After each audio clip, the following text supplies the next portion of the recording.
Naperwisyo ng ba ang ilang motorista at estudyante matapos bumuhos sa malakas na ulan kanina?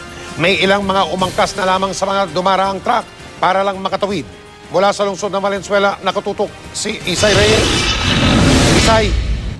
Mike, maganda na ang panahon. Hindi na umuulan dito sa bahagi ng MacArthur Highway sa Valenzuela City kung nasaan tayo ngayon. Di tulad kanina na napakalakas ng ulan dahilan kung bakit na stranded ang ilang pasahero. Lagpas tuhod na baha ang nagpatigil sa daloy ng trapiko sa MacArthur Highway pasado alas 4 ng hapon kanina. Pasado alas 3, sabay sa paglabas ng mga estudyante sa kanilang klase nang biglang bumuhos ang malakas na ulan. Marami tuloy sa mga estudyante stranded. Pauwi na po kasi kami. Tapos yung mga classmates ko papunta monumento, kaya nahihirapan sila papunta doon. Kasi hindi makadaan yung mga Hindi po makadaan yung mga jeep.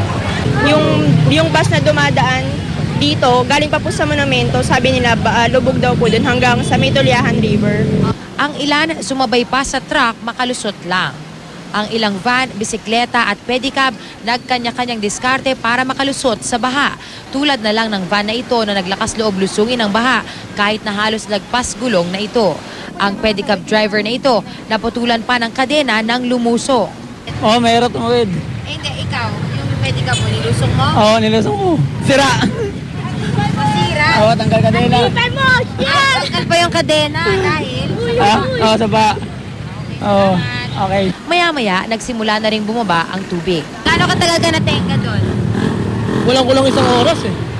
Hindi mo inaano. Mahirap na eh. Magastos pag ano ba. Buti umupa na rin. Mabilis talaga umupa yung baha dito? Mga 1 hour muhupa naman. Yan, mabilis din mabilis din tumaas yung tubig. Bago mag alas 5 ng hapon ay humupa na rin ang baha. Samantala, Mike, simula nang humupa ang baha kanina ay hindi tayo muling nakaranas ng matinding build-up ng mga sasakyan. Bagamat may kaunting kakapalan nito from time to time, bunsod na rin ng rush hour. Mike? Maraming salamat, Isay Reyes.